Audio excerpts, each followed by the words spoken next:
നമുക്കിന്ന് സിമ്പിളായിട്ട് ഈ കാണുന്ന മെഴുക്കുവരട്ടി എങ്ങനെയാണ് ഉണ്ടാക്കുന്നതെന്ന് നോക്കാവേ. ഈ മെഴുക്കുവരട്ടി ഉണ്ടാക്കാനായിട്ട് ആകെ ഇത്രയും ഇൻഗ്രീഡിയൻസ് മാത്രം മതിയേ. അപ്പോൾ ആദ്യം നമുക്ക് ഇതിനകത്ത് മെയിനായിട്ടുള്ള പയർ ഒന്ന് അരിഞ്ഞെടുക്കാവേ. പയറും വാഴയ്ക്കായും വെച്ചിട്ടുള്ള ഒരു സിമ്പിൾ മെഴുക്കുവരട്ടിയാണ് നമ്മൾ ഉണ്ടാക്കുന്നത്. മെഴുക്കുവരട്ടിക്ക് ആയതുകൊണ്ട് തന്നെ നമുക്ക് പയർ കുറച്ച് നീളത്തിൽ അരിഞ്ഞെടുക്കാവേ. സാധാരണ തോരന് ചെറുതായിട്ടും മെഴുക്കുവരട്ടിക്ക് നമ്മൾ നീളത്തിലുമാണല്ലോ അരിയുന്നത്. അപ്പോൾ നമുക്ക് വേണ്ടത്ര പയർ നീളത്തിൽ തന്നെ അരിഞ്ഞെടുക്കാവേ. ഇപ്പം നമ്മൾ ആവശ്യത്തിന് പയർ അരിഞ്ഞിട്ടുണ്ടേ. ഓൾമോസ്റ്റ് ഇത്രയും മതിയാവും. നമ്മൾ ഇതിനകത്ത് ഇനി വാഴക്കായും കൂടി ആഡ് ചെയ്യുന്നുണ്ടല്ലോ. അടുത്ത് നമുക്ക് പച്ചമുളക് അരിഞ്ഞെടുക്കാം കേട്ടോ. ഞാനിപ്പോൾ ഇവിടെ ഒരു വലിയ പച്ചമുളകാണ് എടുത്തേക്കുന്നത്. ഇവിടെ എല്ലാവർക്കും കുറച്ച് സ്പൈസി ആയിട്ടുള്ളതാണ് ഇഷ്ടം. അതുകൊണ്ട് നമ്മൾ ആ വലിയ പച്ചമുളക് എടുക്കുന്നുണ്ട്. നിങ്ങൾക്ക് എത്രയാണോ സ്പൈസ് വേണ്ടത് അതനുസരിച്ച് പച്ചമുളക് എടുത്താൽ മതിയേ. അടുത്ത നമ്മുടെ ഇൻഗ്രീഡിയൻറ്റ് വന്നിട്ട് പച്ചക്കായയാണ്. ഇത് പാളയംകോടൻ്റെ ചെറിയ കായ കേട്ടോ. അതുകൊണ്ട് തന്നെ നമ്മൾ ഓൾമോസ്റ്റ് ഒരു 3 എണ്ണം എടുത്തിട്ടുണ്ട്. നമുക്ക് എത്രയാണോ വേണ്ടതെന്ന് വെച്ചാൽ അതനുസരിച്ച് എടുക്കാവേ.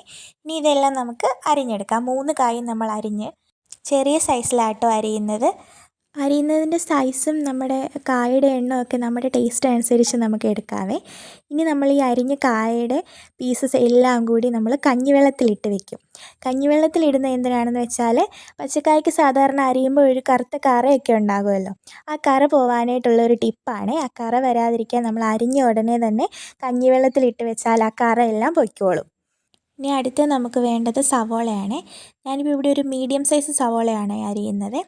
അത് 2 പീസും എടുക്കുന്നുണ്ട്. ഇനി നമുക്ക് സവോള അരിഞ്ഞ് ഇതിൻ്റെ കൂടെ മാറ്റി വയ്ക്കാവേ. സവോളയും അധികം ചെറുതാക്കാതെയാണ് ഒരു മീഡിയം വലുപ്പത്തിന് ആയിട്ടാണ് നമ്മൾ അരിഞ്ഞെടുക്കുന്നത്. ഇനി നമുക്കിത് കുക്ക് ചെയ്തെടുക്കാനായിട്ട് ഗ്യാസ് കത്തിച്ച് നല്ല ചുവട് കട്ടിയുള്ള ഒരു പാൻ തന്നെ എടുക്കണേ. ഞാനിപ്പോൾ ഇവിടെ ഒരു ഇൻഡാലിയത്തിൻ്റെ ചീനച്ചട്ടി ആട്ടോ എടുത്തേക്കുന്നത്. ചട്ടി ചൂടാകുമ്പോഴത്തേനും നമുക്ക് ഓയിൽ ഒഴിച്ച് കൊടുക്കാവേ. ചുവട് കട്ടിയുള്ള പാത്രം എടുത്തില്ലെങ്കിൽ ഇത് അടിയിൽ പിടിക്കുവേ. എണ്ണ ചൂടായി വരുമ്പോൾ നമുക്കിനി അരിഞ്ഞ് വെച്ചേക്കുന്ന പയറും പച്ചമുളകും സവോളയും എല്ലാം കൂടി ഇതിനകത്ത് മിക്സ് ചെയ്ത് കൊടുക്കാവേ. നമ്മൾ കഞ്ഞിവെള്ളത്തിൽ ഇട്ട് വെച്ചിരുന്ന നമ്മുടെ പച്ചക്കായും നമ്മൾ ഈ സമയത്ത് തന്നെ ആട്ടോ ചേർക്കുന്നത്. എല്ലാം കൂടി ഒന്നിച്ചാണ് നമ്മൾ ചീനച്ചട്ടിയിലിടുന്നത്. ഇത് മെഴുക്കുവരട്ടി ആയതുകൊണ്ട് തന്നെ നമ്മൾ കടുക് വറക്കത്തില്ല. കടുക് വറക്കുമ്പോൾ അതിൻ്റെ ടേസ്റ്റ് വ്യത്യാസം വന്നു പോവേ. അതുകൊണ്ട് നമ്മൾ എണ്ണ ചൂടാക്കി ഡയറക്റ്റ് തന്നെ നമ്മുടെ പച്ചക്കറികൾ ആഡ് ചെയ്ത് കൊടുക്കുക ചെയ്യുന്നത്. പച്ചക്കറി എല്ലാം ആഡ് ചെയ്ത് കഴിഞ്ഞിട്ട് നമ്മൾ ആവശ്യത്തിന് ഉപ്പും ചേർത്ത് എല്ലാം എണ്ണയും ഉപ്പും എല്ലാം നന്നായിട്ടൊന്നുകൂടി ഒന്ന് എല്ലായിടത്തും എത്തുന്ന പോലെ നന്നായിട്ടൊന്ന് മിക്സ് ചെയ്തേ. നല്ല രീതിയിൽ ഈ സമയത്ത് നമ്മൾ ഇളക്കി എല്ലായിടത്തും ആ ഉപ്പൊക്കെ ഒന്ന് പറ്റുന്ന രീതിയിൽ ഇളക്കി മിക്സ് ചെയ്ത് നമ്മൾ ഇപ്പോൾ വീണ്ടും ഒന്ന് അടച്ച് വെച്ച് നമ്മൾ വേവിക്കാൻ പോവുകയാണ്.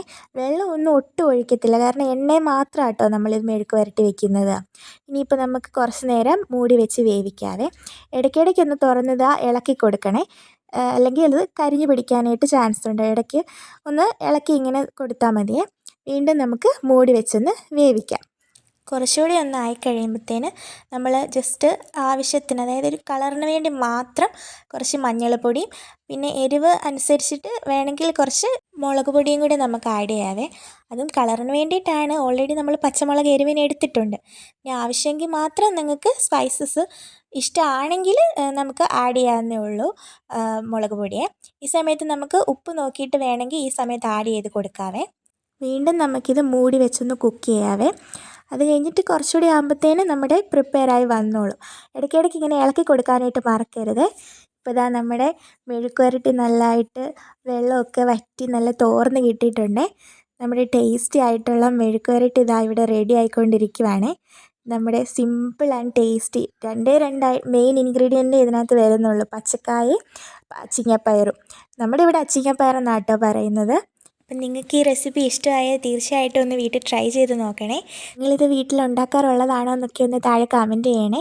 ഇനി ഉണ്ടാക്കി നോക്കിയിട്ട് നിങ്ങൾക്കിത് ഇഷ്ടമായോ എന്നൊക്കെ താഴെ ഒന്ന് മറക്കാതെ കമൻറ്റ് ചെയ്യണേ. നിങ്ങളുടെ ഫ്രണ്ട്സിലേക്ക് ഷെയർ ചെയ്യുകയും ചെയ്യണേ. അടുത്ത ഇനി സിമ്പിളായിട്ട് എന്ത് റെസിപ്പിയാണ് വേണ്ടതെന്നൊക്കെ ഒന്ന് താഴെ കമൻറ്റ് ചെയ്യണേ. അപ്പോൾ അത് നമുക്ക് ഉണ്ടാക്കിയെടുക്കാം. അപ്പോൾ ഇനി ഇതുപോലത്തെ സിമ്പിളായിട്ടുള്ള കുക്കിംഗ് റെസിപ്പീസ് കാണാനായിട്ട് എല്ലാവരും സബ്സ്ക്രൈബ് ചെയ്ത് സപ്പോർട്ട് ചെയ്യാൻ മറക്കല്ലേ. അടുത്ത വീഡിയോയിൽ കാണും വരേക്കും ബായ്.